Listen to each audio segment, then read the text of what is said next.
Bonjour, bienvenue au troisième vidéo d'une série de 5 sur l'outil intégré d'évaluation nationale, l'OIEN. Ce vidéo traite des questions numéro 1 à 10 du questionnaire. L'OIEN est organisé en 5 sections. Cette vidéo traite des sections 1 à 3. Tout d'abord, on vous demande de fournir des informations générales ainsi que les coordonnées de la personne ressource qui aura à remplir ce questionnaire. Ensuite, nous vous demandons des questions ayant rapport au contexte de votre projet, puis sur les services et les activités offertes dans le cadre de votre projet.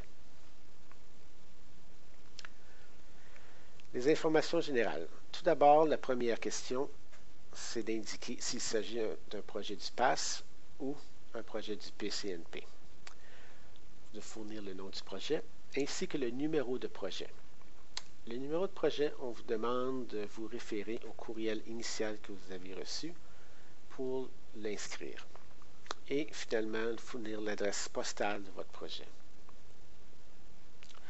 Quant à la personne ressource, il s'agit de la personne qui aura rempli le questionnaire si jamais soit l'équipe IBM ou l'Agence de santé publique désire communiquer avec cette personne pour obtenir des précisions ou des renseignements supplémentaires sur les réponses que vous avez fournies.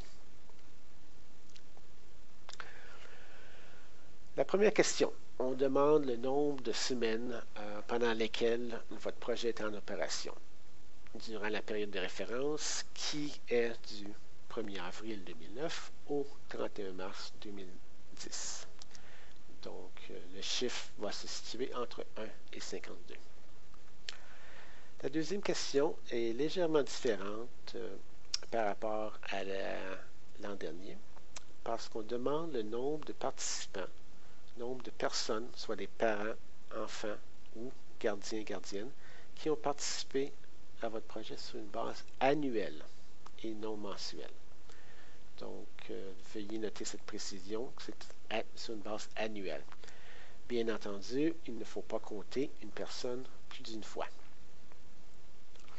Une autre précision, on vous demande de ne pas entrer d'espace ou de virgule lorsque vous écrirez vos chiffres dans la case.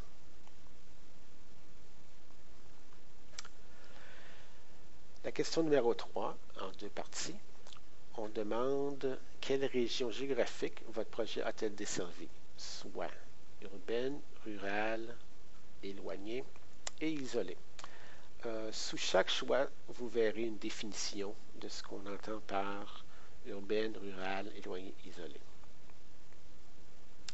La question 3B, on demande lequel parmi les énoncés suivants décrit l'origine des participants. Donc, dans ce cas-là, vous remarquerez qu'on demande une seule réponse, comparativement à la question 3A, où vous aviez le choix de choisir plus d'une réponse.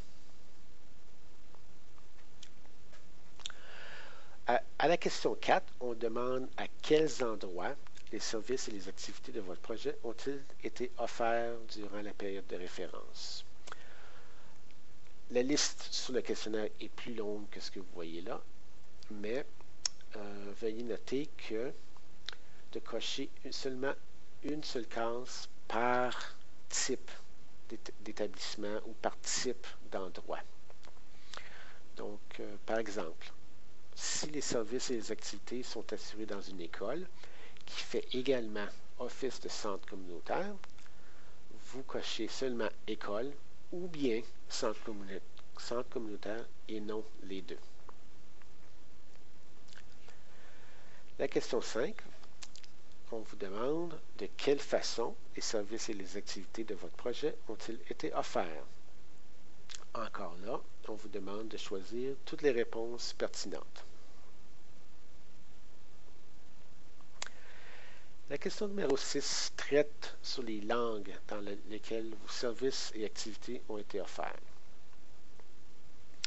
Dans ce cas-ci, vous devez inclure toutes les langues, même s'ils ne sont pas parlés par tous les membres du projet, et inclure les langues employées par des traducteurs.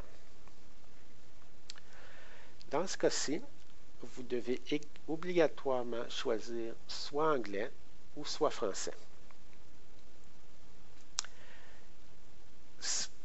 Pour les autres langues, vous verrez certains choix apparaître ou disparaître selon ce que vous avez choisi.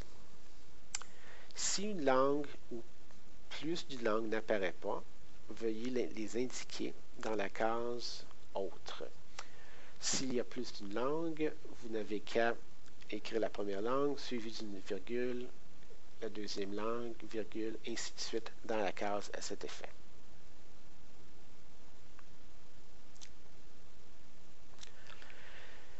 La question numéro 7 traite des questions de santé publique qui offertes par votre projet dans le cadre de la période de référence. Ces objectifs de santé publique sont organisés sous certains thèmes. Ce n'est pas nécessaire d'inscrire un choix sous chaque thème, mais veuillez choisir tous les choix, toutes les réponses qui s'appliquent à votre projet.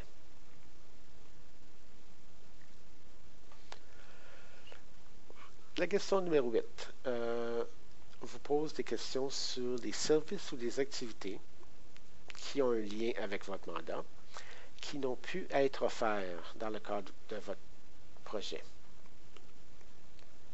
Donc, selon que soit vous répondez oui ou non, on vous demande une question de suivi. Si vous aviez dû refuser ou limiter des services offerts aux participants admissibles. Encore là, le point à retenir, c'est participant admissible.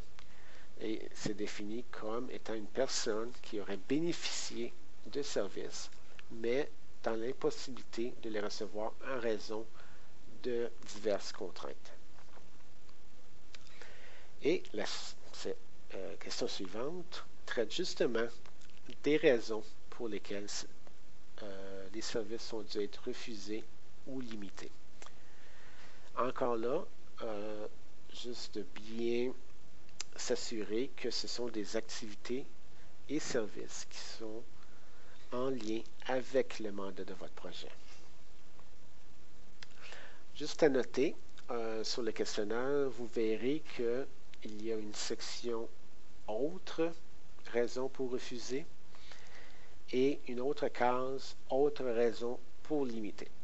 C'est bien important de faire la distinction entre les raisons pour lesquelles vous avez refusé des services et les raisons pour lesquelles vous avez dû limiter les services. Au sujet de la question numéro 9, on vous demande si votre projet a eu recours à une ou plusieurs ressources du Fonds pour les projets nationaux. Ces ressources sont identifiées dans le questionnaire. Toutes les ressources du Fonds pour les projets nationaux sont énumérées. Donc, en principe, il ne devrait pas avoir d'autres ressources disponibles.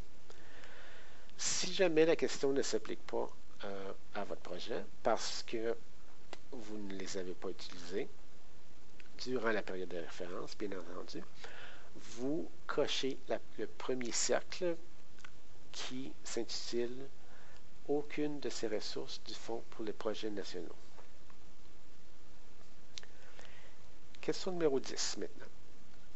C'est une question très précise pour laquelle on vous demande si vous avez exécuté le programme d'éducation et de soutien à l'insertion des parents, il n'y a personne de parfait, ou communément appelé le YAP. Si jamais, la question de suivi 10B, c'est si jamais vous avez exécuté un autre programme d'éducation et de soutien à l'intention des parents, on vous demande de préciser le nom du programme. Ceci termine le 3e vidéo. Merci.